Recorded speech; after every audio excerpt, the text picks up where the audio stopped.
Why am I wearing this mask? Well, it's probably not what you think. Stick around and find out why. I'm Joel Strickland, and this is Surviving Duck Season.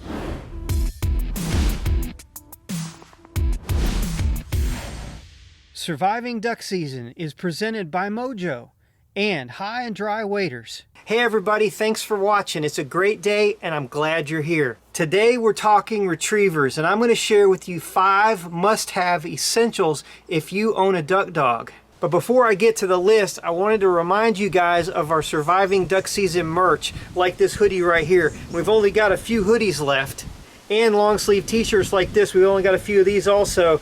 They've got the Surviving Duck Season down the arm just like the hoodies do. And we've got t-shirts. So follow the link below if you're interested in picking one of these up for yourself. It's in the description section below. Now, at the end of the video, I'm going to be letting you know about free merch and how you have a chance to get some. So make sure you stick around all the way to the end of the video. Now, labs are an incredible part of my life. They are so important to me in my experience in duck hunting.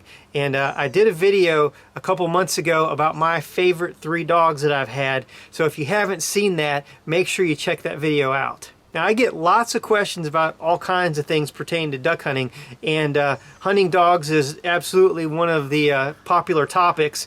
So today I wanted to give you a list of essentials, things that you got to have if you are a duck hunter that has a duck dog. Now, this is not a like super common list of things, like a leash, or you want bumpers and a dog stand. That stuff is pretty common, and I may do a video talking about some of that stuff later, but this video is about uncommon things that you really need, but maybe you just haven't thought about, or maybe it takes you a number of years to figure it out. Well, it's exactly how I learned about a lot of these things, so I want to pass on the information to y'all. So let's get started. Now, a lot of people will tell you you need to have a first aid kit for your dog, which is true. And they've got bandages and antiseptic and ointments and things like that are in there. But the first item that I have on the list is something that's going to go into your first aid kit. This is something that a lot of people don't think about, and it is liquid bandage.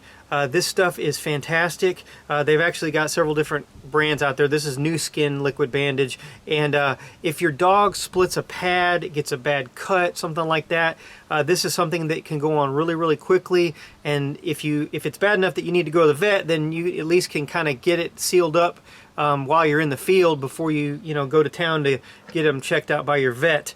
I've used it several times with different dogs that I've had over the years. Splitting a pad is a real common thing. If you hunt your dog very much, sometimes they'll get in some briars or something and it cuts their pad. You can just squirt that stuff right on their pad and hold it together for just a minute, and it'll seal it right up. It works really well.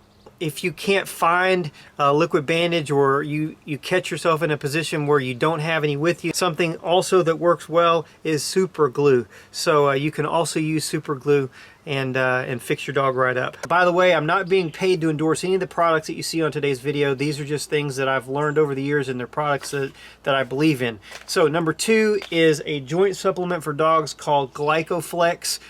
This is a tremendous product. Our labs are athletes and put a lot of wear and tear on their joints. Glycoflex for dogs is a supplement that helps their joints and acts like an anti-inflammatory as well.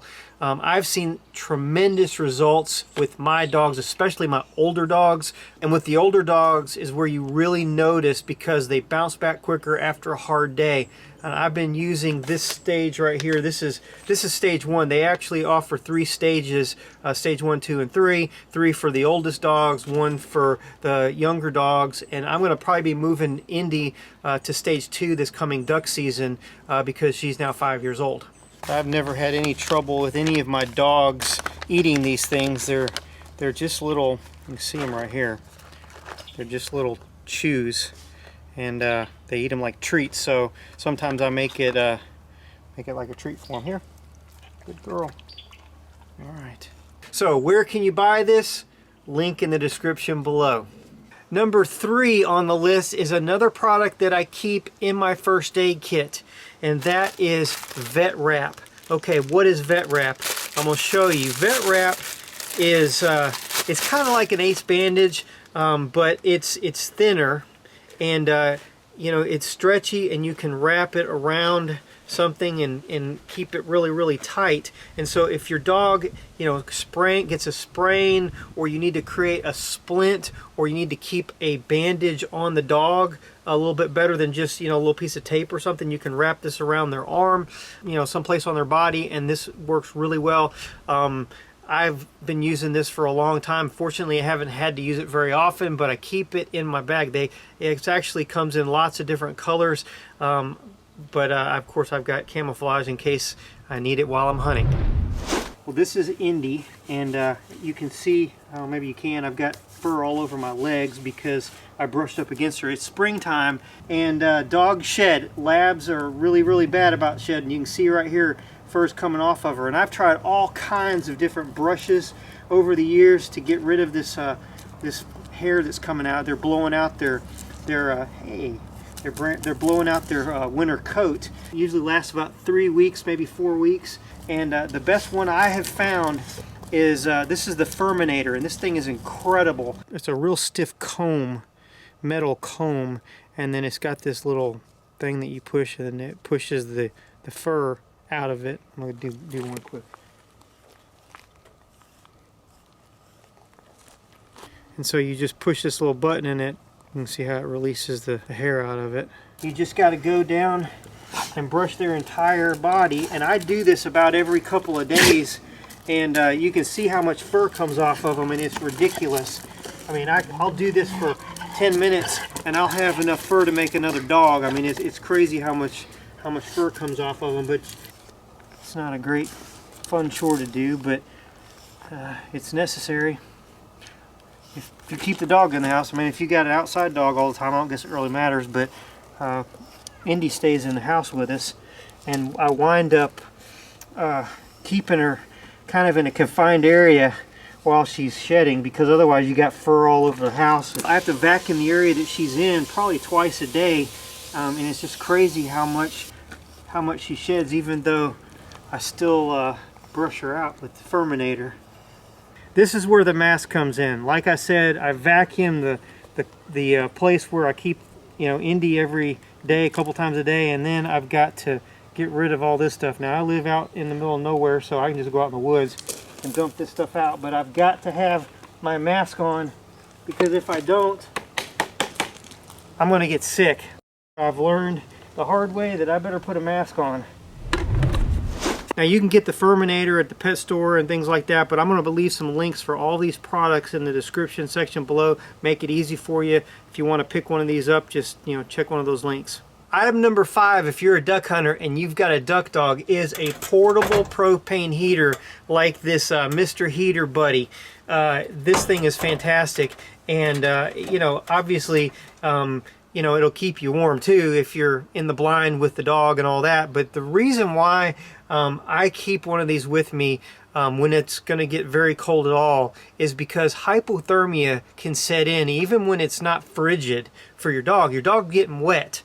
Okay, and the more times the dog gets in the water and is making retrieves, then the more energy it expends and the more of a chance it's going to have of getting hypothermia.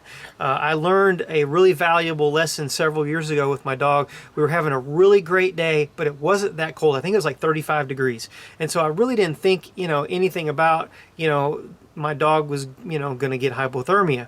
But after about maybe retrieve number 40, and the water was kind of deep, it wasn't completely swimming water, but it, you know, she couldn't totally run either. So she was really, you know, using a lot of energy, and she was getting really, really tired, and it was one duck after another. And so all those things in consideration, she comes in the blind on about number 40, and she's kind of wobbly, and she's shaking really, really bad. I'm like, oh, I got to do something. And so I grabbed my jacket and wrapped it around her, and I huddled, you know, around her really good to kind of get her warmed up really quick. And once she warmed back up, she's good to go. But, you know, it was kind of scary there for a few minutes for me. And at that point, you know, I started taking my heater with me every time I went out, if it was, you know, going to be below like 40 degrees, just because you never know. And there's been, you know, several times where I pulled it out when it wasn't super frigid, and you turn that thing on and she knows right what to do. She's been around it enough. She knows to get right up next to it. She'll warm up pretty quick and man, she's good to go. But you ever get to that point where they start really uncontrollably shaking, they start kind of acting loopy, they start, you know, kind of wobbling around, you really need to take care of your dog. You need to shut the hunt down, stop what you're doing, get your dog warm. You know, body heat, your body heat on the dog, you know, keeping, you know, some kind of towel or something maybe where you can kind of dry the dog off a little bit. But certainly you want to keep a heater in those chance times when your dog might get, you know, hypothermia. So over the last several months, I've been getting tons and tons of questions from y'all about all kinds of different things, and I love getting questions. I do my very best to respond to them. Some of them I've included in some of my videos, but next week I'm going to do a Q&A video. I'm going to answer a whole bunch of y'all's questions that you've had, and I want to give you guys another chance to ask me some questions on today's video so I can use some of them next week on the video. So post your questions below in the comment section, and you can ask whatever you want to ask. I mean, it can be about, you know, calling or techniques type stuff. It can be about my personal preferences on gear and what I think about, you know, about certain types of gear, you know, whatever. It can be about things that I do when it's not duck season. Just ask whatever questions you want. I'm going to pick out some really good questions and answer them for you next time. And I'm going to give you guys an opportunity, those of you who get chosen with your question, I'm going to pick a few of those out and I'm going to send you guys some surviving duck season merch. So please participate. Well, thanks so much for watching today's video. Make sure you watch this video right here. It is about my favorite 3 duck dogs that I've had. It's a really, really cool video. I've got lots of footage from going way back, like 25 years, hunting with some of my different dogs. So check that out. Well, that's all I got for today. Until the next video, I'm Joel Strickland. Good hunting and God bless.